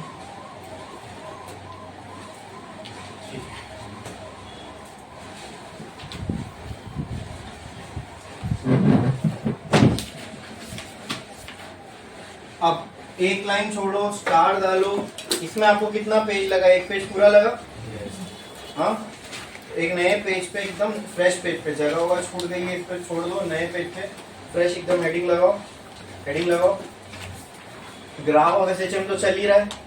हाँ, ग्राफ ऑफ, ऐसा ही लिख दो। चलो स्टार डालो, लिखो graph of SHM for a particle, for a particle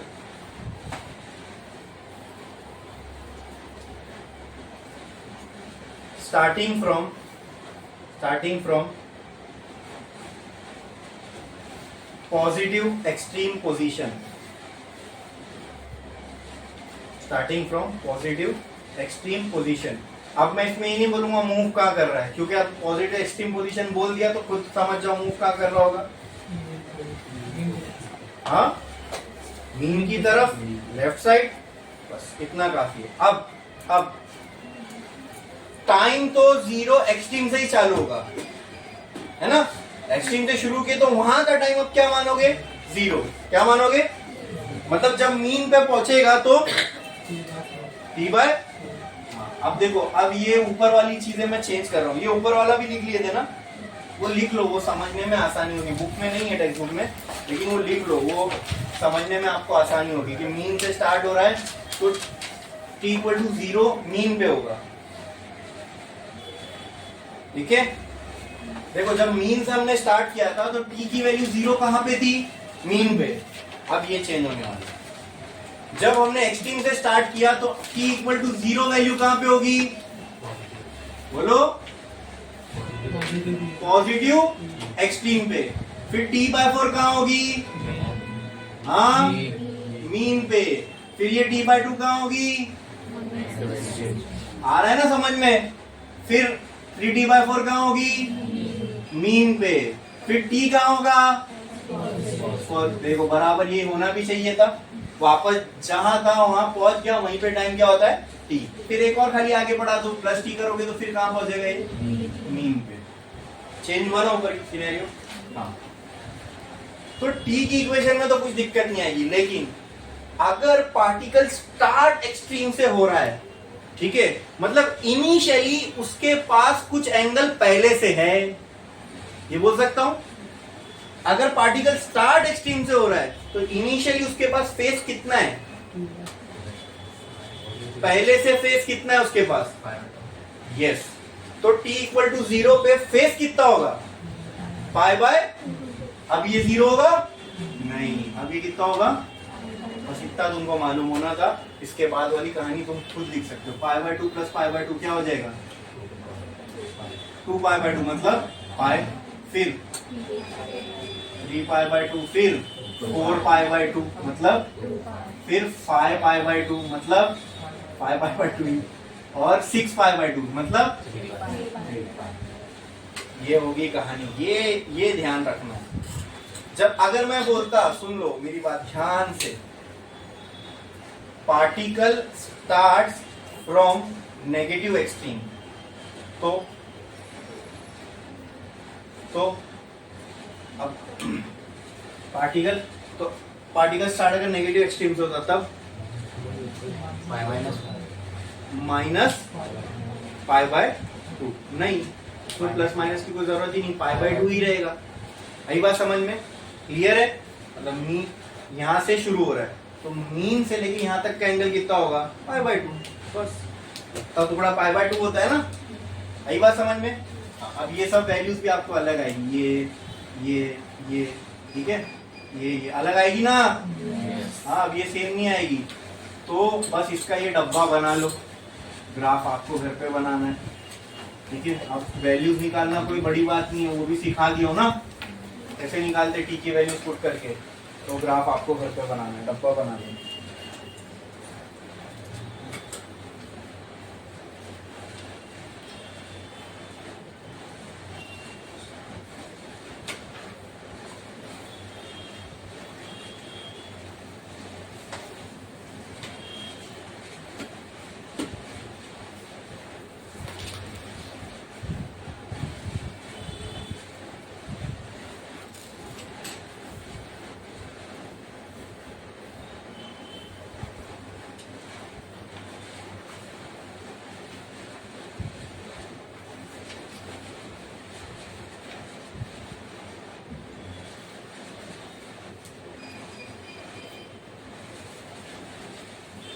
इसको 2 बार देख लेना, दोनों टेबल को थोड़ा दिमाग में इमेजिन करना, ठीक है।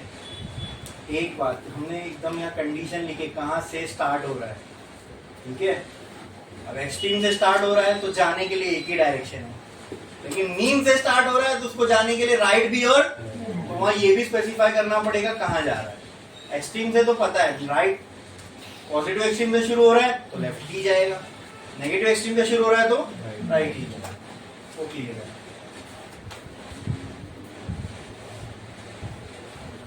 एकदम क्लैरिटी से ये पूरा समझ में आया ग्राफ वाला सिस्टम टॉपिक, बोलो क्लियर है।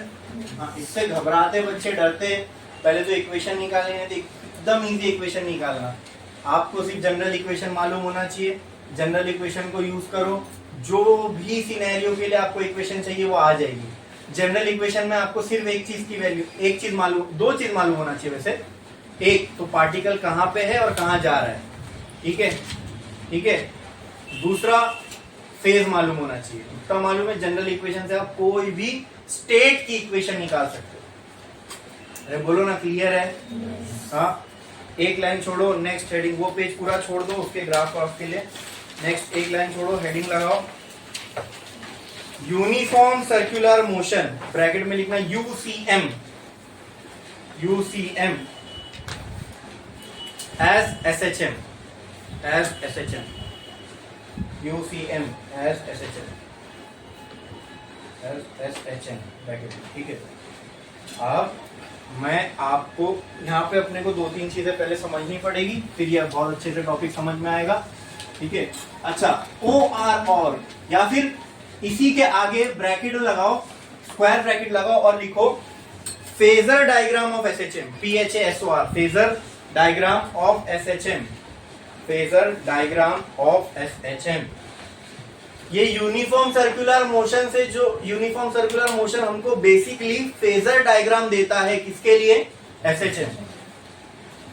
चलो ये आइडिया पे बाद में आते हैं, वो क्या फेजर क्या है क्या नहीं, तब ये एकदम एकदम फंडामेंटल चीजें इसकी देखते हैं हम लोग, पहले एकदम फंडामेंटल लेवल पे बात करते हैं। यूनिफॉर्म सर्कुलर मोशन, पहले तो ये समझना पड़ेगा, एसएचएम तो हम समझ चुके, uniform circular motion as SHM, मतलब अब यूनिफॉर्म सर्कुलर मोशन आपको कैसा दिखने वाला है, एसएचएम जैसा, समझे, बोलो ना, ठीक है।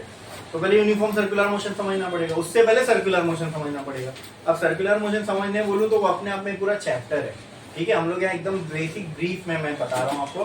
सर्कुलर मोशन मतलब कोई चीज सर्कल में घूम रही है, उसी को हम क्या बोलते हैं, सर्कुलर मोशन, ठीक है। इतना काफी है अभी तक, अब फिलहाल के लिए समझ। यूनिफॉर्म सर्कुलर मोशन का मतलब स्पीड कांस्टेंट है, क्या कांस्टेंट है, स्पीड कांस्टेंट है, ठीक है। देखो, अगर मेरे पास एक पार्टिकल है और वो ऐसा घूम रहा है, इसका मतलब, तो मतलब टाइम इक्वल टू 0 पे पार्टिकल इधर था, कुछ टाइम बाद, time equal to t second बाद पार्टिकल इधर होगा, फिर इधर, फिर इधर, फिर इधर, तो पार्टिकल का ये मोशन जो है एक सर्कल में हो रहा है।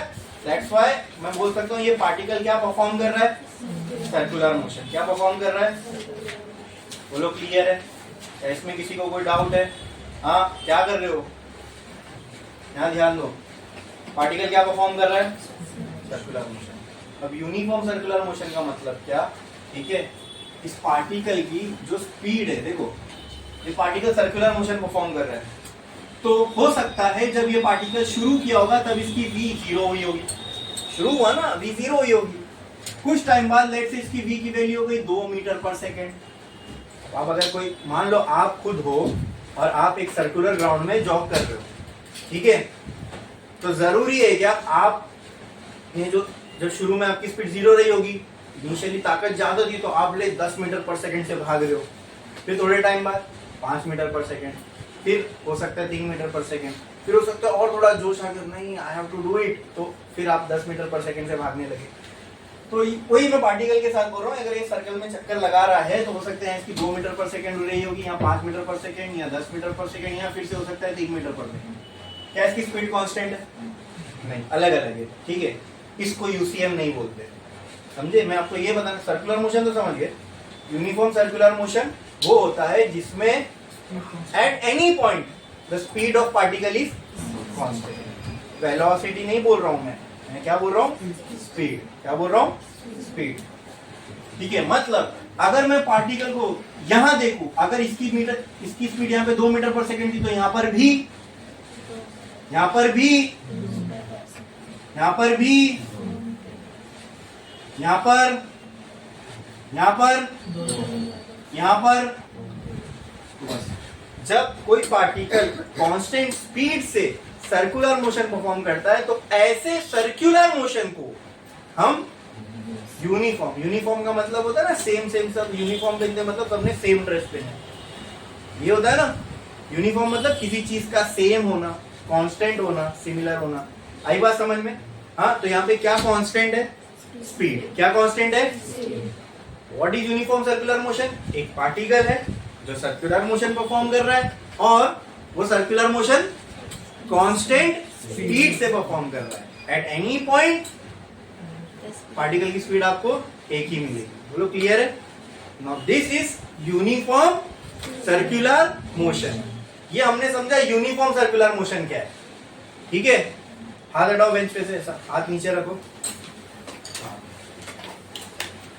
अब कुछ भी हो जाए, हाथ ही ना, ये हाथ दोनों टिकना नहीं चाहिए बेंच के ऊपर। ठीक है, ठीक है, मैं मेरे लिए नहीं आपके लिए बोल रहा हूँ, तब आप यहाँ लेक्चर में अच्छे से ध्यान दे पाओगे। कुछ भी हो जाए हाथ टिकाना नहीं, बेंच के ऊपर हाथ टिकना नहीं चाहिए, कुछ भी हो जाए। This will help you to stay awake. ध्यान दो। अब यूनिफॉर्म सर्कुलर मोशन समझा। यूनिफॉर्म सर्कुलर मोशन को हमें किसकी तरह देखना है? एसएचएम। ठीक है, ठीक है, लेकिन ये होता ही नहीं। सोचो एसएचएम का पहले तो एसएचएम के लिए सबसे पहले ऑक्सीलेशन होना जरूरी है। ऑक्सीलेशन क्या होता है? किसी पार्टिकल का एक पोजीशन, उस पोजीशन को बोलते हैं मीन पोजीशन। किसी पार्टिकल का मीन पोजीशन के about to and fro motion करना, इसको बोलते हैं ऑक्सीलेशन। पीरियोडिक तो है ये, अगर ये यहाँ से शुरू हुआ, यहाँ से यहाँ आने में अगर मान लो इसको 1 सेकंड लगा तो अगला ये फिर 1 सेकंड में कर सकता है, फिर तो ये पीरियोडिक हो सकता है, लेकिन एसएचएम नहीं है, तो ऑक्सीलेशन नहीं है। तो एसएचएम होने के लिए दोनों होना जरूरी है, एक ऑक्सीलेटरी और वो पीरियोडिक भी हो। दोनों में से एक भी कंडीशन नहीं है तो एसएचएम नहीं होगा। एसएचएम तो ये ऑक्सीलेशन हो रहा है क्या? नहीं, तो फिर हम ये पढ़ते क्यों है यूसीएम? तो बहुत से बच्चों के दिमाग में ये पता नहीं क्लैरिटी होती है कि नहीं, यूनिफॉर्म सर्कुलर मोशन एसएचएम नहीं है। फिर सर ये लिखे, ये क्या है? बुक में तो दिया हुआ है सब कुछ, और बुक में भी ऐसे ही क्या होता है, यूनिफॉर्म सर्कुलर मोशन है एसएचएम। ठीक है, तो एकदम ऐसा हम लोग समझ लेते हैं यूनिफॉर्म सर्कुलर मोशन है ये नहीं। आप जाओ तो लॉजिकली जो उसका कंसेप्ट है एसएचएम का, उससे इसको मैच करके देखो, तुमको खुद ही मेरे बोलने से पहले आपको समझ में आ जाएगा कि सर ये तो एसएचएम हो नहीं रहा है। एसएचएम के लिए तो ऑक्सीलेशन होना चाहिए। ठीक है, SHM is the simplest type of oscillation. और ऑक्सीलेशन की बेसिक रिक्वायरमेंट क्या है? मीन पोजीशन, और उसके अबाउट आगे पीछे कोई मोशन हो रहा होगा। यहाँ तो ऐसा कुछ नहीं दिख रहा है। ठीक है, ठीक है, अब दिखाता हूँ मैं आपको। ठीक है, अभी इमेजिन करवाता हूँ, ध्यान दो, ध्यान दो। एक पार्टिकल है, ठीक है, लेट से वो इधर पे है, इधर पे, ओके। यहां से इसने सर्कुलर मोशन करना चालू किया। ठीक है,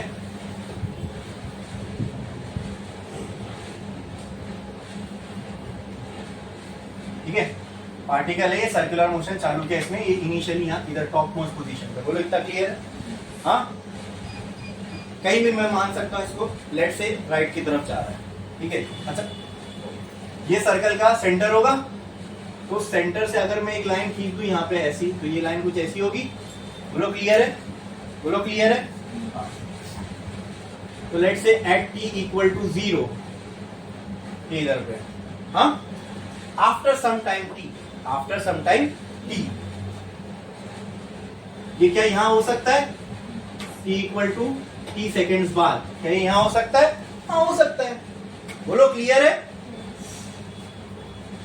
ये पहुंच गया इधर। क्या इसने इतना एंगुलर डिस्प्लेसमेंट कवर किया? सर्कुलर मोशन कर रहा है ना, तो लीनियर डिस्प्लेसमेंट तो होगा नहीं। डिस्प्लेसमेंट कैसा होगा? एंगुलर। अगर डिस्प्लेसमेंट एंगुलर है तो इसकी जो वेलोसिटी होगी वो भी क्या होगी? Angular velocity. ठीक है, ऐसे तो सर्कुलर मोशन है तो उसके पास लीनियर वेलोसिटी भी होती है।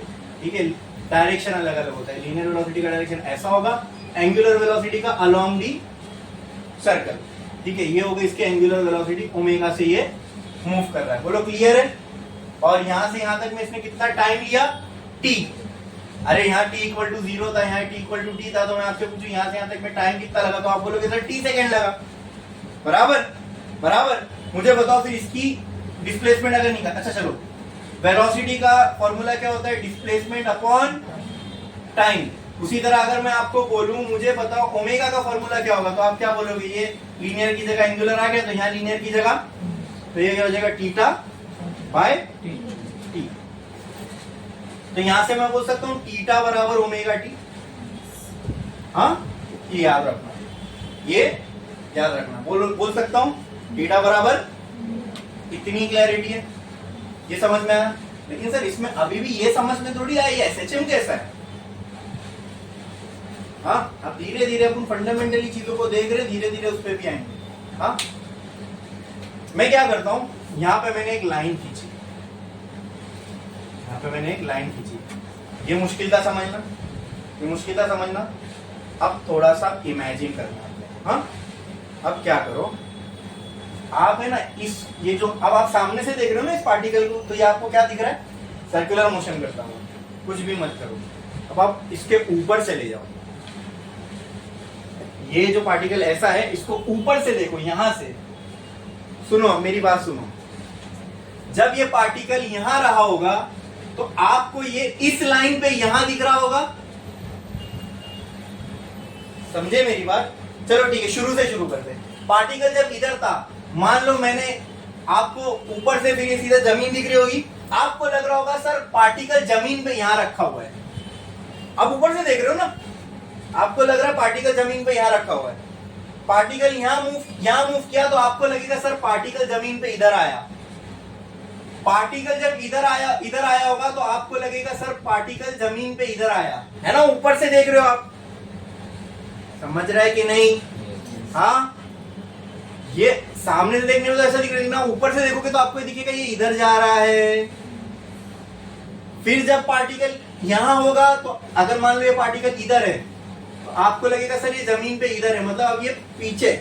आप ऊपर से देख रहे हो तो आपको ऐसा लगेगा ये आप यहां तक पहुंच गया, अब यहां आ रहा है, यहां आ रहा है, ये तो अपना सर्कुलर मोशन परफॉर्म कर रहा है। आपको फिर यहां लगेगा। जब ये पार्टिकल इधर पहुंच चुका होगा तो आप बोलोगे सर ये तो फिर से मीन पे आ गया, मतलब ये वहीं पे आ गया जहां से शुरू किया था, तो क्या मैं इसको मीन मान सकता हूं। तो यहाँ पे centre of the circle act as mean position. फिर अब अगर ये इधर जा रहा होगा, ठीक है, ठीक है, ये जब सर्कुलर मोशन में इधर होगा तो आपको ऊपर से कैसा दिखेगा, ये यहां जा रहा है, समझे। हाँ, मैं इसको यहां बनाता हूं, ये इधर था, पहले आपको लगा ये इधर गया, फिर इधर गया, फिर इधर गया, फिर लगा इधर आया, फिर इधर आया, फिर इधर आया, ठीक है। जब ये इधर था तो आपको लगेगा ये इधर जा रहा है, जब ये इधर था तो आपको लगेगा ये इधर जा रहा है, जब ये यहाँ पहुंच गया आप बोलोगे सर ये इधर है, ठीक है। जब ये यहाँ रहा होगा तो आप बोलोगे सर ये इधर जा रहा है, जब ये यहाँ रहा होगा आप बोलोगे सर ये इधर जा रहा है, जब ये यहाँ पहुंच गया आप बोलोगे सर ये यहाँ आ गया, ठीक है। तो क्या मैं इसको मीन पोजीशन मान सकता हूँ। तो क्या ये पार्टिकल ऐसे ऐसे ऐसे ऐसे जा रहा है, क्या ये ऐसा नहीं लग रहा। हाँ, does it looks like oscillation now. तो यूनिफॉर्म सर्कुलर मोशन एसएचएम नहीं है, ठीक है। आई कैन से पार्टिकल का, देखो अगर मैं ऊपर से और एक इसको ऐसा समझो, अगर मैं इसके ऊपर से लाइट मारूं, लाइट, तो इसकी परछाई इधर गिरेगी। हाँ, जब ये पार्टिकल यहां होगा उसकी परछाई इधर गिरेगी, जब ये पार्टिकल यहां होगा इसकी परछाई इधर गिरेगी। मैं क्या बोल सकता हूं, पार्टिकल एसएचएम नहीं कर रहा, पार्टिकल की परछाई एसएचएम कर रही है। ये सेंस बन रहा है बात का समझने में। The shadow of the particle is performing SHM, ये बोलना सही है। हाँ, अगर मैं इसको स्ट्रेट लाइन पे प्रोजेक्ट कर दूं, ठीक है, मतलब अगर मान लो मैंने इसके ऊपर से लाइट मारा, ठीक है, तो जब ये आगे मूव हो रहा होगा तो यहाँ शैडो पे मुझे क्या दिखेगा, यहाँ शैडो पे क्या दिखेगा कि ये पार्टिकल इधर क्या, ये शैडो मूव होगी, पार्टिकल नहीं। आपको समझ रहा है।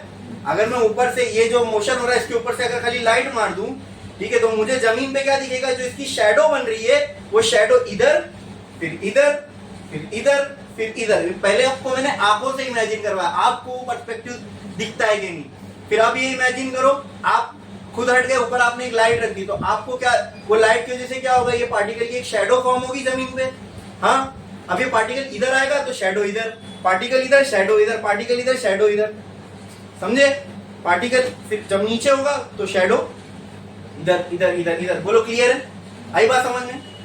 इसी को और अच्छी भाषा में प्रोजेक्शन बोलते हैं। क्या बोलते हैं?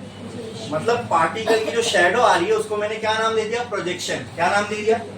क्या नाम दे दिया? तो कहना ऐसे कि projection of the particle is performing SHM. ये सबको समझ में आया कि नहीं, ये बताओ बोलो। कहना ऐसे कि projection of the particle is performing SHM, ये क्लैरिटी है पूरी।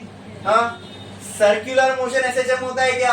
नहीं होता है, वो होता ही नहीं है। ये uniform circular motion is not SHM, the projection of UCM is SHM. आई बात समझ में? आई बात समझ में? The projection of uniform circular motion is SHM. तो अभी तक हमने क्या इस्टेब्लिश कर दिया यहाँ पे? क्या बात हमें पक्की से अब मालूम हो गई? यूनिफॉर्म सर्कुलर मोशन एसएचएम नहीं होता। तो एसएचएम क्या फिर हम पढ़ क्यों रहे सर? हमने हेडिंग क्यों लगाई? यूनिफॉर्म सर्कुलर मोशन है एसएचएम, क्योंकि यूनिफॉर्म सर्कुलर मोशन में कुछ है ऐसा जो एसएचएम जैसा लग रहा है। वो क्या है? Projection of the particle which is performing, नहीं, projection of the particle which is performing UCM is SHM. Projection of the particle performing UCM is SHM. ये क्लियर है? ये जब मैं ये कंसेप्ट है इसके पीछे का, ठीक है? ये समझना पहले जरूरी है, ठीक है? यहीं पे आपको टीचर की जरूरत पड़ती है। आई बात समझ में? वरना बुक में देखो कहीं पे भी ये सारी चीजें नहीं दी हुई है। वहाँ सर्कल बने, सर्कल में सब चीज है, हाँ, इक्वेशन वगैरह, ये सब चीजें वहां पे नहीं है कि फील कैसा होगा, ये एसएचएम कैसे हो रहा है। बोलो समझ में आया? कई बार तो बच्चे भी और कई बार टीचर्स भी इसी को एसएचएम बता देते, ठीक है? But this is not SHM.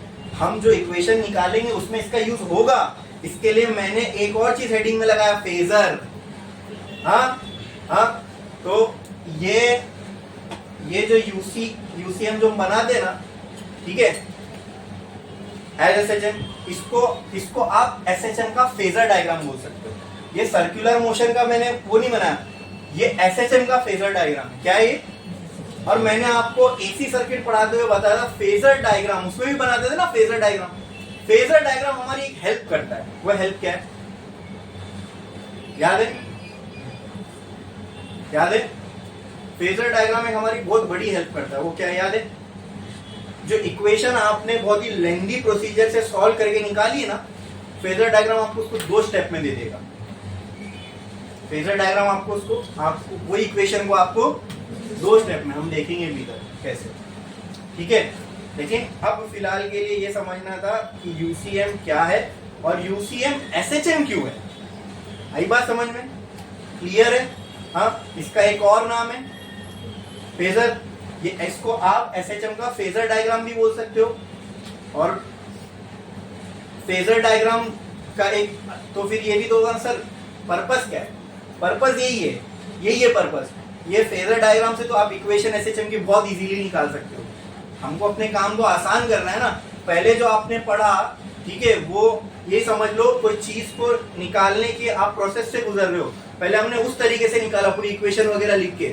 धीरे धीरे साइंस डेवलप हुई, हमको पता चला अरे थोड़ा सा अगर हम इमेजिन करें, भले ही एसएचएम नहीं है ही नहीं है एसएचएम, लेकिन अगर इसके अंदर हम अपने इमेजिनेशन में थोड़ा सा हेर फेर करें तो हमको वही इक्वेशन यहाँ पे आसानी से मिल सकती। बस हमको क्या करना है, अपने को थोड़ा सा समझना है, ठीक है? इसके पीछे का जो कॉन्सेप्ट है वो समझना है।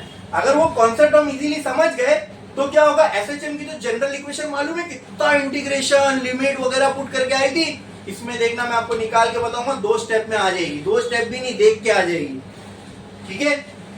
क्लियर है? बोलो ये समझ में आया? अब जो हेडिंग लिखे हमने यूनिफॉर्म सर्कुलर मोशन है एसएचएम, इसमें क्लियर है सबको? And why UCM is SHM, ये भी क्लियर है? समझ में आया? पक्का? तो इसको हम लोग आगे बढ़ाएंगे लेकिन एक ब्रेक के बाद। ठीक है, ठीक है। अभी कितना और